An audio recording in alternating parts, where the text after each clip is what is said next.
I'm here with Gunba, head coach of the Florida Mayhem, after obviously a very impressive season where once again it felt like you maximized your resources.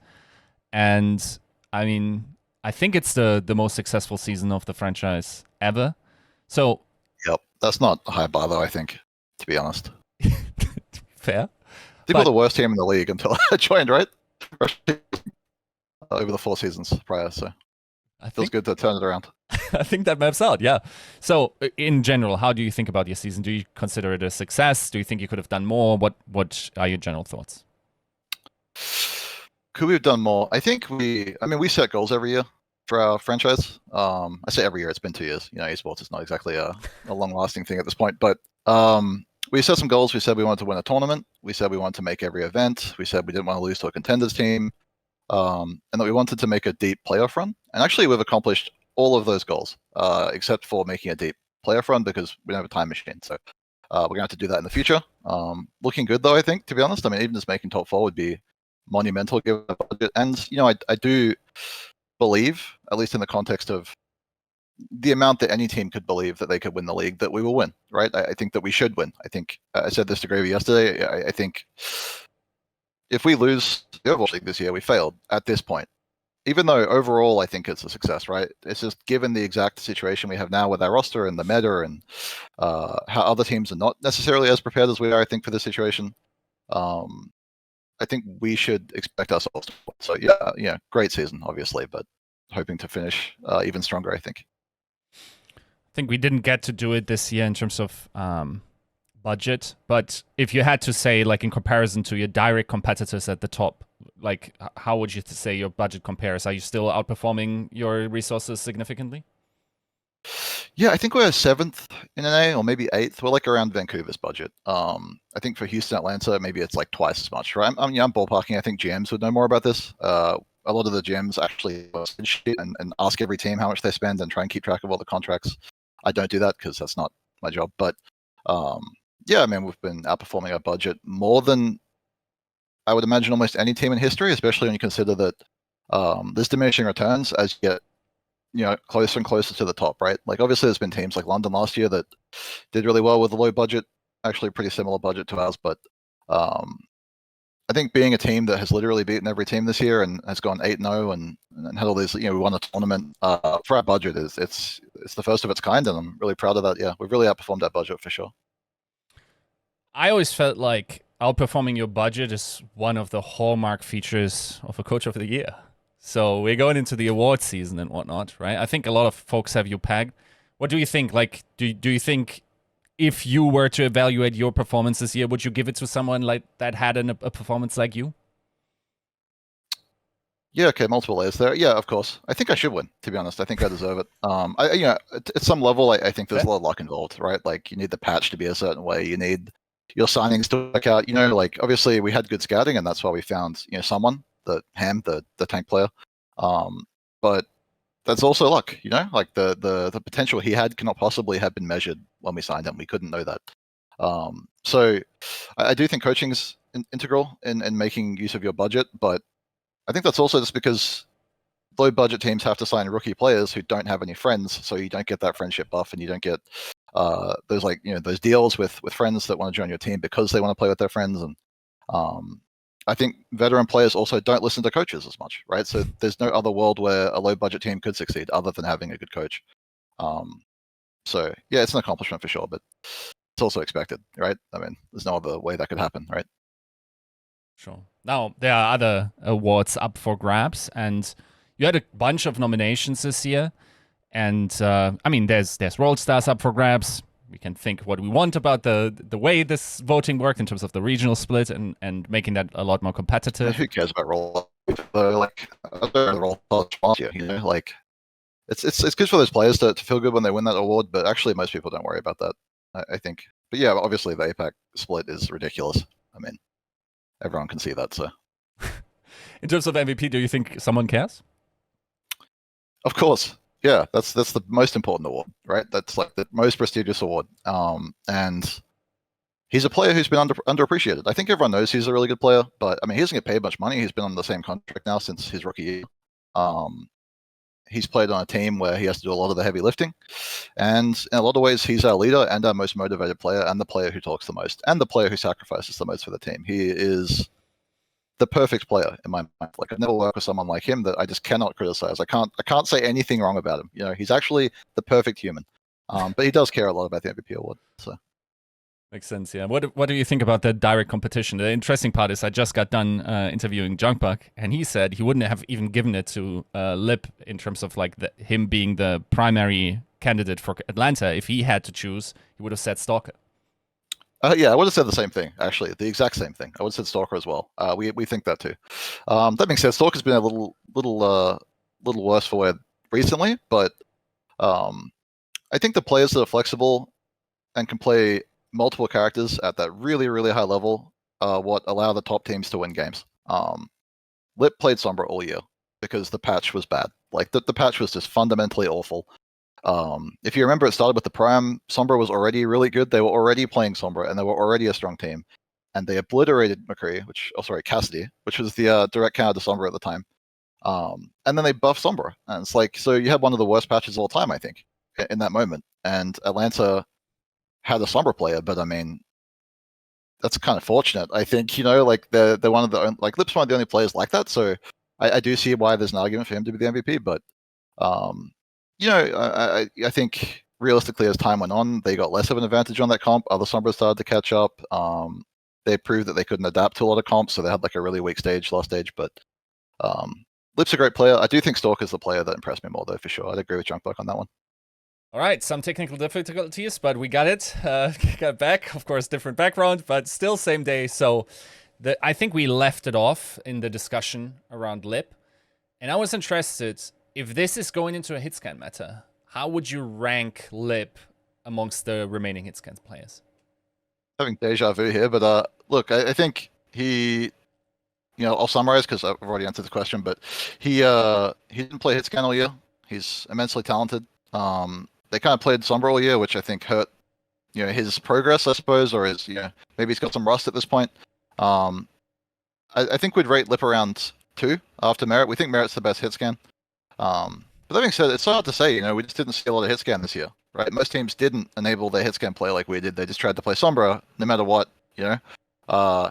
So I don't really have strong feelings about Lip's Hitscan, if that makes sense, because this hasn't been a big factor this year. And the times he has played it, it's looked like questionable, but I think that's natural. You know, I think if you play Sombra for 9 months, that'll happen. So I think it's really on him to prove that he's still number 2 by shaking off that rust going into the playoffs. Sure. What do you think about other folks that are coming in? Like, I'm thinking Shy, you know, these guys that are historically like some of the best Hitscans in the game, right? I don't think about Shy. The more I think about it, he just hasn't. We haven't seen him all year. We saw him at one event and he played Sombra, right? That's a good question. I don't know. I just don't feel like I have a strong opinion either way. I don't feel like the difference there is something I necessarily understand. I think Lip is a much smarter player. I'll say that. I think Lip has way more potential to play like Echo or Tracer or Sombra, obviously. I think that's not a hot take, but in terms of purely Hitscan, you know, it's just such a narrow role, and it's like when you say Hitscan, really you're talking about like Widow, Sojourn, Soldier, and those heroes are very different too. You know, I think Merit on the Widow is a clear number 1. I think Sojourn is number 1. You know, I think when you look at Lip and Shy, maybe you're hoping for like some Soldier play there or something that requires like more of like an individual, you know, creative team play style. So, yeah, no strong feelings in terms of like literally ranking them though, I think. If I recall correctly, talking to Albert, and I think even you prior to the season, you guys were even looking at Happy for a while. Then you realized, okay, like if Merit is open, well, don't we just get Merit, right? What about Happy? Oh, okay. Yeah, so I could talk about that. Actually, we offered Shy a lot of money. We offered Shy a lot of money. And we've been looking at Chinese players. I've been looking at Chinese players for 3 years now, maybe. We offered Linksa twice as well. I feel like China had a lot of players with immense talent, as you would expect, and I don't feel like they have the integration that we've had with the Korean Overwatch scene, so I feel like China had a lot to offer. I still do, you know, but they turn us down every time. And the number we offered Shire was comical. Like, it was, for our team, it was ridiculous. It was like 2.5 times the average player salary on our team. So that's why we don't have Shy, and hopefully he regrets that, but probably he doesn't, to be honest. So fair enough. He doesn't speak English, so I mean, hey, yeah, I can see his side of things too, right? And then we tried to get Happy because we realized our options were I don't know if I can swear here, but fuck all. Like, I mean, we had no choice. We were looking at like Courts, we're looking at COTY. Both of them turned us down. Both of the contenders European players turned us down to focus on school or whatever, that, for personal reasons, not because of the offer. The offers were good, I think.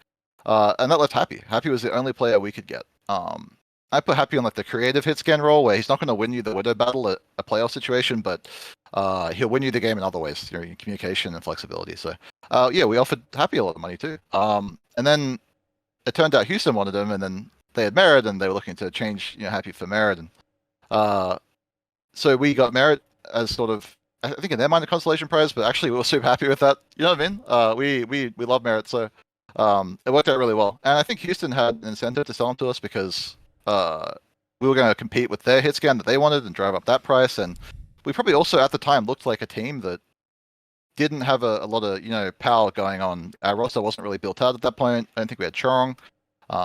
So it looked like a safe place to send Merit where he wouldn't come back to bite them, and that actually has come back to bite them. We beat them recently, right?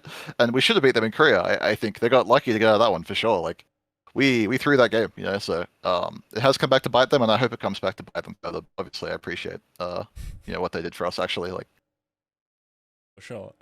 There's one free agent that I wanted to pick your brain on, because theoretically, he's available by the rules outlined. I'm not sure if always like the official dates of release are necessarily the ones where the contract is actually terminated. But to the best of my knowledge, ChoiSehwan is currently available. Is that a player that any of the remaining playoff teams could gain advantage from? No, I think the reason that you would sign a new player in the playoffs is to solve a specific problem. Zarya, Genji, things that suddenly appeared in the meta. ChoiSehwan doesn't solve any of those problems. He's just really good at everything, right? He's like a checkmate type player. He's like a Pelican type player, like a Stalker type player. He's a true flex DPS and an amazing player actually. But yeah, he is available. It's just I don't believe anyone's going to sign him because it would have to be a team that really wants to win and spend money in this season, which narrows down the field, and wants a Korean player, which does cut out two teams at this point. And they want to replace their flex DPS. Like, who is that team? Like maybe Infernal. Maybe he's an upgrade for Infernal. At best, it's a marginal upgrade, and it's a real bad PR look, obviously, for such a minor upgrade on, a generalist role. At least when we're signing Hui, obviously, is now announced. We're looking at someone who is way better at one hero that we can use actively in a lot of maps. Then we can split time. We can kind of create this better team as a result. Even when Hui walked in, he said straight away, like, "Oh, okay, I see. Like, this is good for the team. Wow." Credit to him for being super reasonable. And just to be clear, he's not benched or anything. He's still going to be playing. So, but yeah, I don't think ChoiSehwan's a Hui type player. He's not going to get onto a team. I feel, but I could be wrong. Maybe there's some toxic player out there someone wants to kick. I don't know. But in terms of play, I don't think so. The one thing I guess folks could be wary about is, I mean, it's not that long, but for the playoffs, and there's always the question around visas. But we also saw Toronto integrate Korean players fairly quickly into their local team, and therefore I assume it's much easier to get visas or work visas for Canada. Yeah, I know a lot about this for obvious reasons recently. Specifically, when you don't actually want to stay in Canada for 6 months, it's very easy because you don't have to do the medical exam, which takes like 10 days, that Toronto would have had to do for their players who work and live in Canada. Actually, the visa process for Canada is literally showing up at the border with the documentation.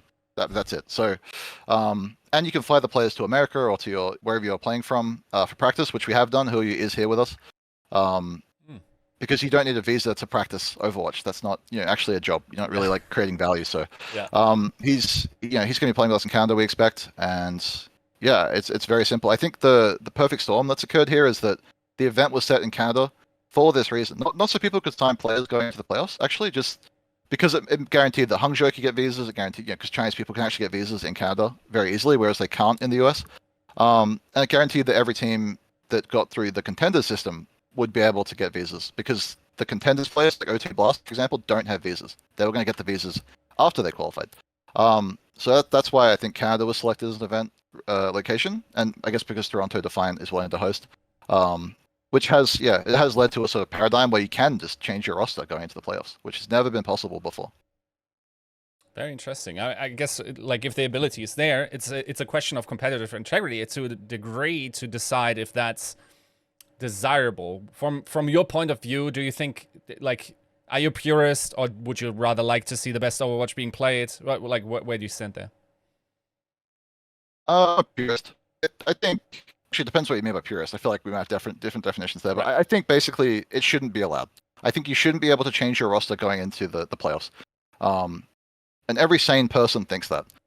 But I don't want to give away any leaks. I feel like all this stuff is kind of on Reddit anyway. But we showed up to scrims one day, and a very good team had a very good player on their team, and they suddenly started winning, and they weren't winning before, and we were like, all right, this is how the game's played. There's no prize for being the team that sticks to your morals and your honor and shows up to the event with your team, and everyone else is just playing a different game and you lose. There's not. I mean, it's competition. No one remembers the people who saw that they could do something under the rules and then decided, well, that goes against my moral guidelines. I mean, the rules are the rules. You follow the rules.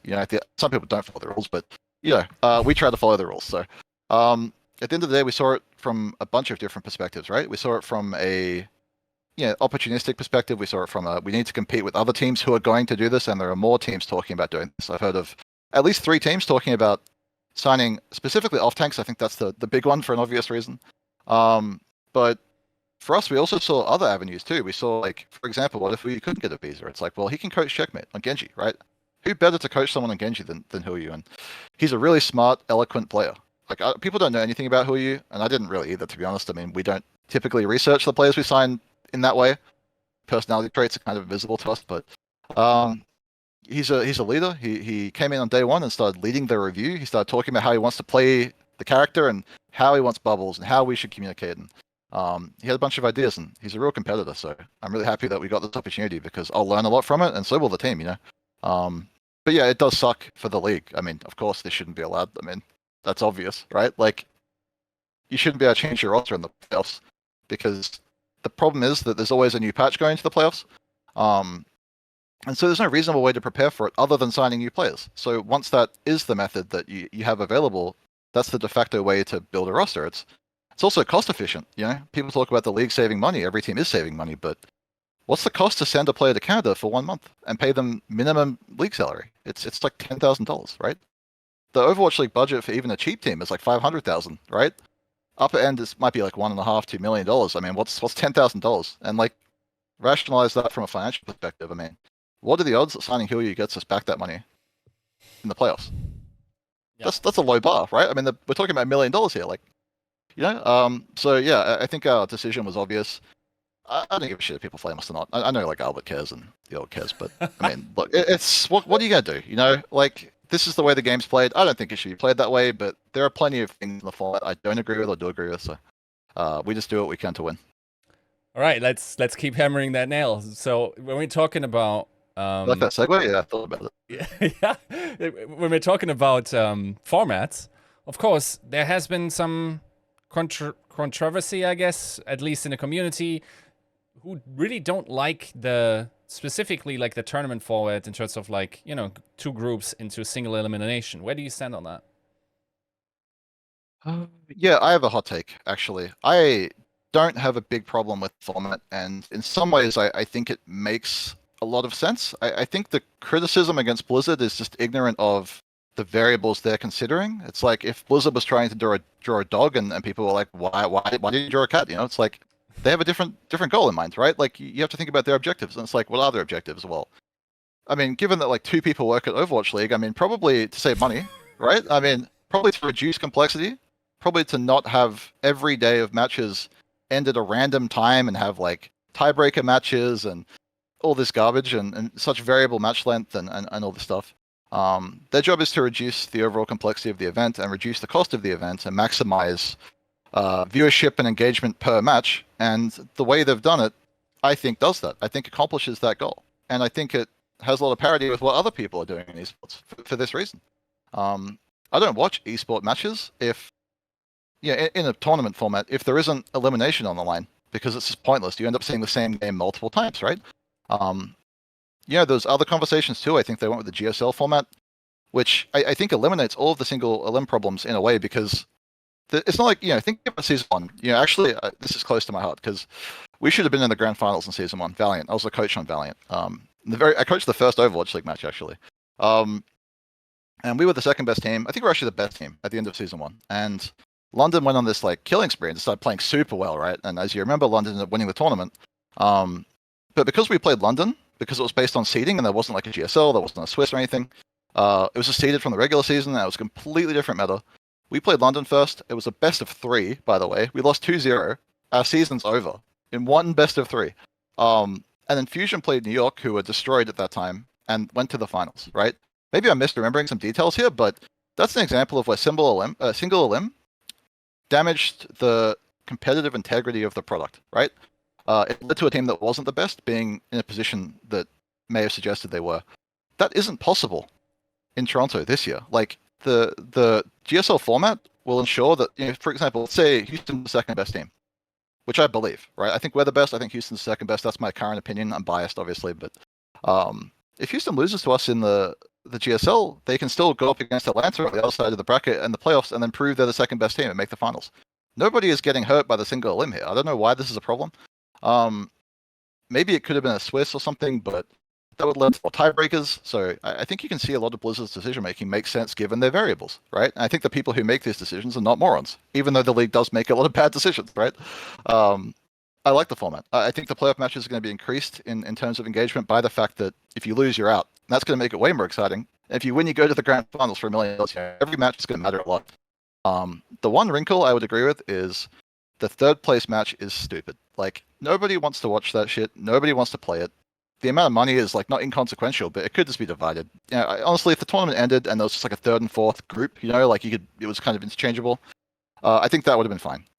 That's the only real gripe I have. Yeah. Okay. And how about the way it was determined? Because the draft was a little bit different, right? You didn't pick your opponents, you picked them away from you. How did you like that mode?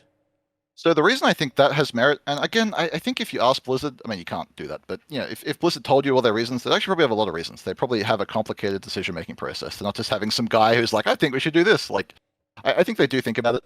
I think one of the reasons I came up with for this, you know, again, not an official source, I don't know anything you don't, but I feel like maybe it's because if you let teams pick their opponents, they get to exploit weakness heavily. So London gets to pick a Zarya team.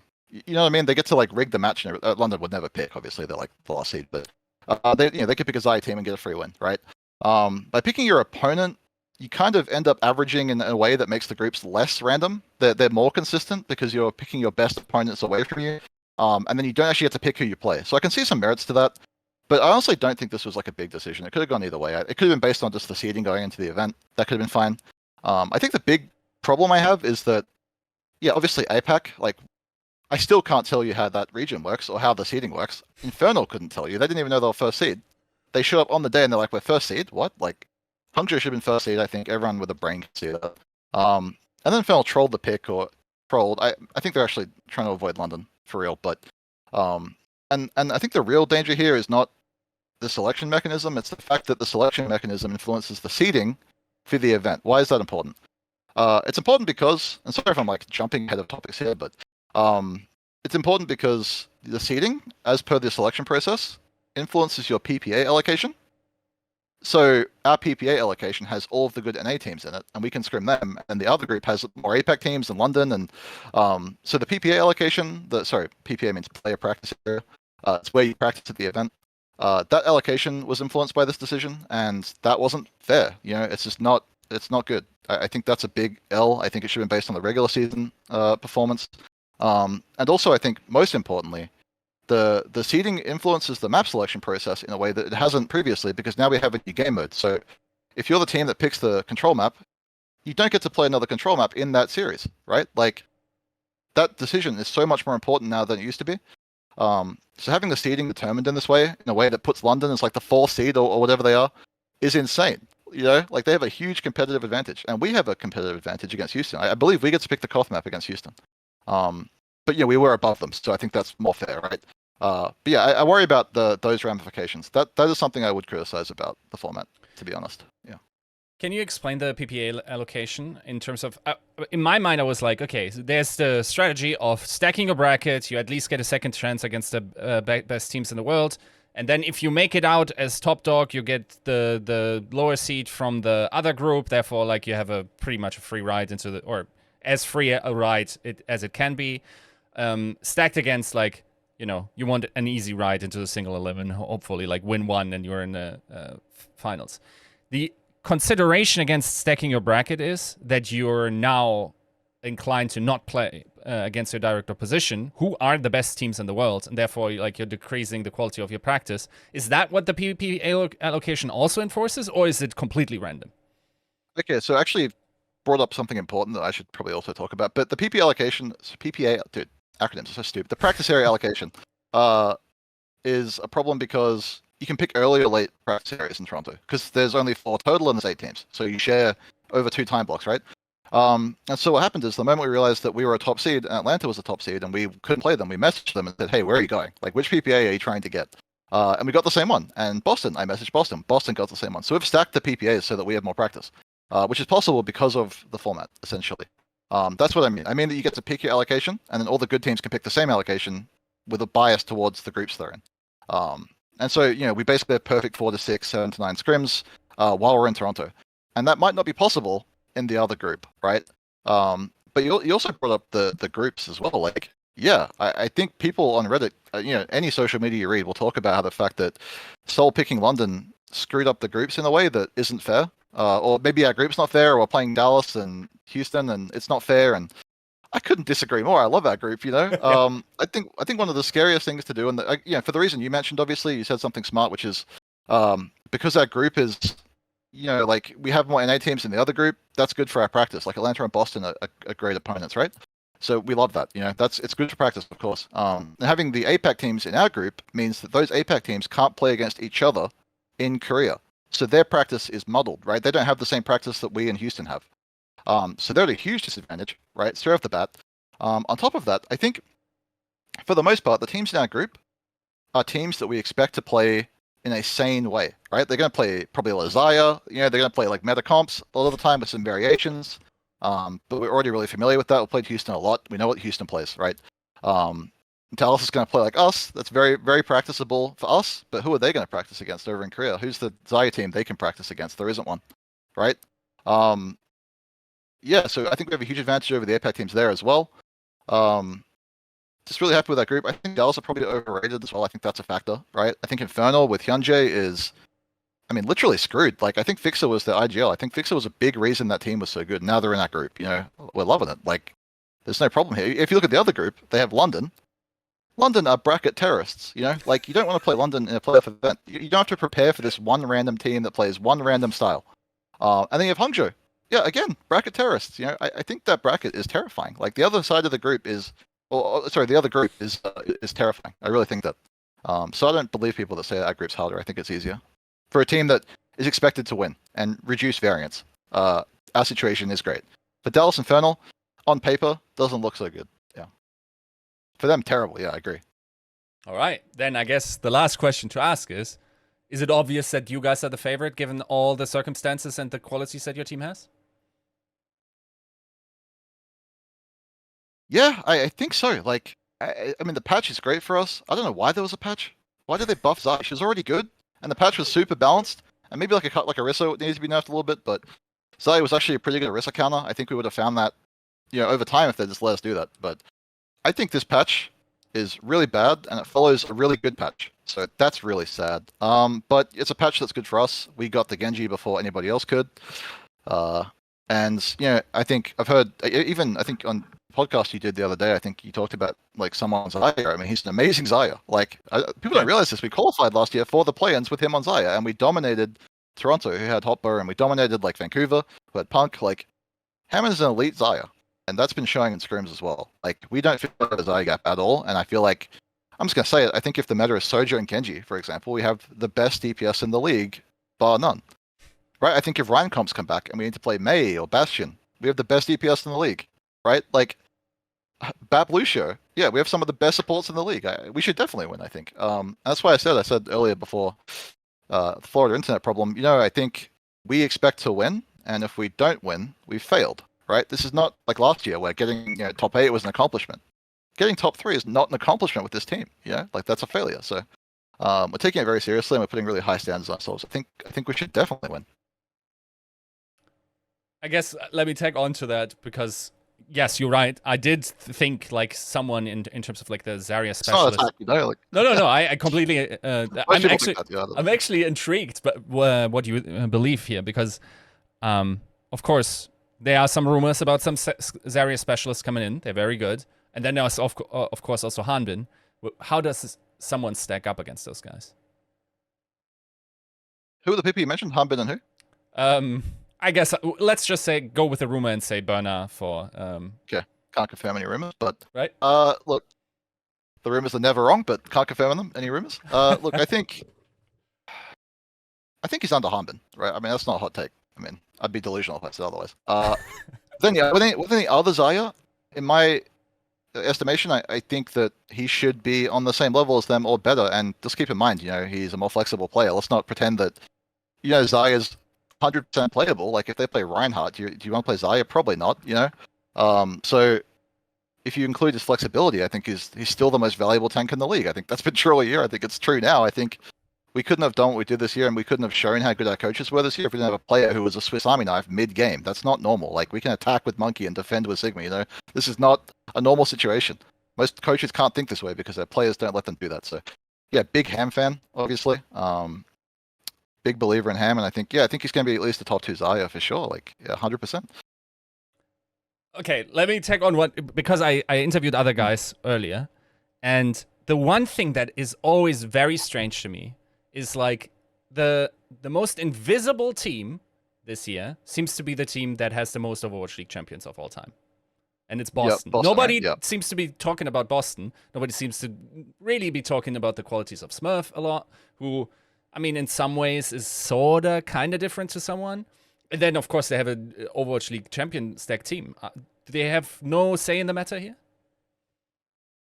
Yeah, Boston's a wild card. I think when I think about Boston, firstly, we're great friends with Boston. Kriv was a coach on our team last year, and Moby's someone that we talked to a lot. He even came in the middle of our huddle in Toronto and started joining our huddle right before we played, I think, London, and started cheering. But it was really great. I love Moby, but Boston's a great team with some great coaches now, whereas before, not so much. I mean, look at their map picks in Korea. They basically threw the series, to be honest. They picked our maps for some reason. I don't know what's going on there, but now they have great coaches, and they do have great players, but you know, it's hard to look at people's previous results and say, well, okay, the team is at this level now. It's like Smurf isn't that guy. He's not Ham. You know, I mean, he never will be again. He's played for a very long time. He's super experienced, and that can be a curse. I think when you look at, I mean, even like working with Huyu, he said some things where I'm like, oh, he thinks this thing that isn't true anymore. You know, this we've learned from, and we've moved on from, and like we had a fresh perspective when we came into the league 2 years ago, and it's not that these guys aren't great players. It's that over time your brain calcifies. You know, and you stop being able to be divergent and creative and learn new things, like, for example, new game modes like Flashpoint, or like how to play the objective, or how to play 5v5. And we've seen this time and time again. The more the game changes, the more the veterans lose. And they lose motivation. You know, once you've won the league 2 or 3 times and maybe financially in a good situation and you have a lot of fans and you have good, like, you know, maybe you can stream. And veterans can't compete with rookies for that reason. I think our players are in the perfect position for that reason. They're in their second year at the very end. This is like where they're going to start to peak, you know. And so, yeah, I do think the players on Boston are great. I do think people are underestimating them on the meta. They have Kalios. They have Decay, Genji. Birdring on Sojourn, I think, has been a surprise. We expected him to not be such a good hitscan player. He's been all right, actually. At the same time, though, you have to ask yourself questions about, like, they're probably going to bring in Izzyaki on BAP. That's his hero, right? It's not Twilight, you know. That's a big problem for them. It's something they haven't really worked with all season. Kalios, too. Every time they played Kalios this season, they've struggled. So, he's had like a history of personality issues. I'm not sure if that's current problem. I really don't know anything there, but I don't know. They can be good, but I don't think the fact that they're champions weighs in here at all. I think the current level is all that matters, right? And they're behind Houston, right? And I feel like we're ahead of Houston. So from our perspective, we don't look at Boston too much. But we might have to play them. So yeah, that'd be embarrassing if we lost after what I said. But hey, yeah, it is what it is. So sweet. Then we wish you the best of luck in the playoffs, and maybe until the winners interview of the grand finals. Yeah, I hope so. Just hoping, I guess, yeah. Thank you.